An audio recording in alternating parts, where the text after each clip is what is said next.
बिल्कुल शाबाश। देखिए, सुबह 7 बजे से ही लगातार जो वोटिंग है वो चल रही है। मुजफ्फरनगर समेत तमाम जो 58 विधानसभा सीटें हैं वहाँ पर, लेकिन कई जगहों से जिस तरह से चाहे शामली हो, मेरठ हो, मुजफ्फरनगर में भी जो इस्लामिया इंटर कॉलेज है वहाँ बूथ नंबर 7 पर इस तरह की शिकायत आई थी कि वहाँ पर ईवीएम की जो खराबी है वो सामने आई थी।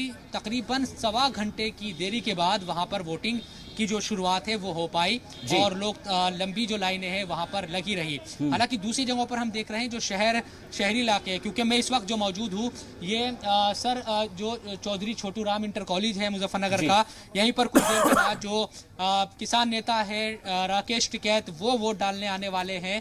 उनका तमाम जो मीडिया के लोग हैं वो इंतजार कर रहे हैं।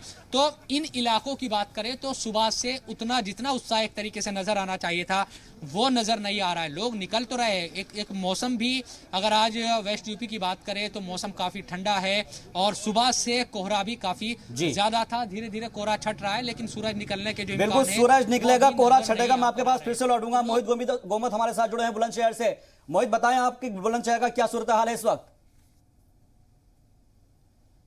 बिल्कुल, बुलंदशहर में जैसे जैसे धूप निकल रही है वैसे वैसे वोटर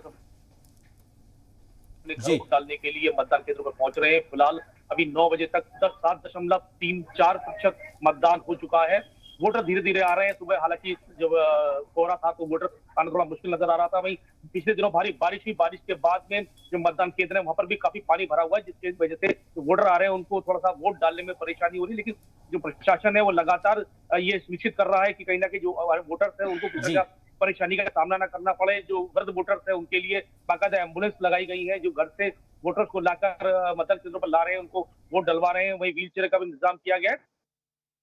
तो पूरी तरह से भुवनेश्वर में मतदान बहुत अभी फिलहाल चित्र चल रहा है। अभी कहीं भी किसी तरह का कोई ईवीएम खराब होने की सूचना नहीं मिली है। तो जो मतदान है अभी 7 दशमलव तक पहुंच चुका है और जो जैसे जैसे धूप निकलेगी, ज्यादा खिलेगी, थोड़ा गर्मी का लोग माहौल महसूस करेंगे तो घर से निकलकर कहीं ना कहीं वोट डालने के लिए लोग लाइन में लंबी लाइनें लगती नजर आएंगी। जी, फिर से रुक करूंगा। अजय अरोड़ा जी हमारे साथ जुड़ गए हैं, कांग्रेस लीडर है। सर, बहुत बहुत इस्तकबाल आपका जी सलाम पर। आज पहले चरण का मतदान हो रहा है, फर्स्ट फेज की वोटिंग हो रही है, किस तरह से आप देख पा रहे हैं इसको? बिल्कुल, हम आज सबसे पहले तो पूरे उत्तर प्रदेश जहां 11 जिलों में 58 सीटों पे जो चुनाव हो रहा है, हम आवाम से अपील करते हैं घरों से एकलन वोट डालें, अपने मत का प्रयोग करें। एक मत ही एक ऐसा है जो वोट का अधिकार ये भविष्य बनाएगा उत्तर प्रदेश का। और हम उम्मीद करते हैं कि इस बार युवा महिला सब निकल के बाहर आएंगे और अपने मत का प्रयोग करेंगे। ठीक है, और यही हम भी अपील कर रहे हैं अपने आवाम से कि सभी लोग अपने घरों से बाहर निकलिए और अपने हक राजधानी का इस्तेमाल कीजिए। शुएब, क्योंकि आप इस वक्त गन्ना बेल्ट में मौजूद हैं और जहां से पश्चिमी उत्तर प्रदेश एक तरीके से कह सकते हैं कि सियासत चलती है, आज के इस फर्स्ट फेज की पोलिंग का असर क्या, जो पिछले दिनों जितने भी तमाम चीजें सामने आई थी उसका असर आज की पोलिंग पर देखने को मिल सकता है? बिल्कुल, जो सियासी समीकरण है इस पूरी बेल्ट के ही आप समझिए, गन्ना बेल्ट, खासतौर पर जो किसान आंदोलन हुआ तकरीबन 13 महीनों तक, जो किसान गाजीपुर और दूसरी जगहों पर बैठे रहे, उन तमाम चीज़ों को इस चुनाव में मुद्दा बनाया गया है। गन्ने का जो भुगतान है, जिसको ये कहा जाता है कि गन्ना जो एक्ट है वो कहता है कि 14 दिन में उसका भुगतान हो जाना चाहिए। गन्ने का जो ख़ास तौर पर जो दाम है प्रति कुंटल, उसको बढ़ाने की जो बात है, इन तमाम चीज़ों को लेकर कहीं ना कहीं किसान बात करते नजर आए।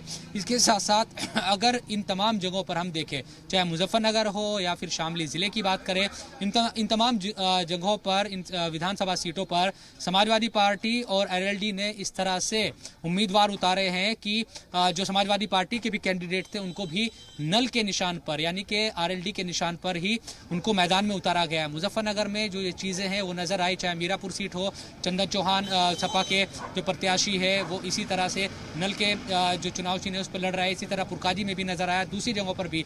तो एक कोशिश ये की गई है कि जो भी चीज़ें हैं एक तरीके से जो समीकरण है वो अपने पक्ष में किया जाए। दूसरी तरफ बीजेपी की तरफ से लगातार ये कोशिश की गई है कि जिस तरह से 2017 में, 2019 में उनको वोट हासिल हुआ है पश्चिमी उत्तर प्रदेश से, और जो 58 सीटों पर जिन पर आज मतदान हो रहा है उसमें से तकरीबन 53 सीटों पर बीजेपी ने कब्जा जमाया था पिछले विधानसभा चुनाव में। यही वो 53 सीटें हैं जिसको फिर से पाना चाहती है भारतीय जनता पार्टी, और इसीलिए ये कश्मकश लगातार जारी है।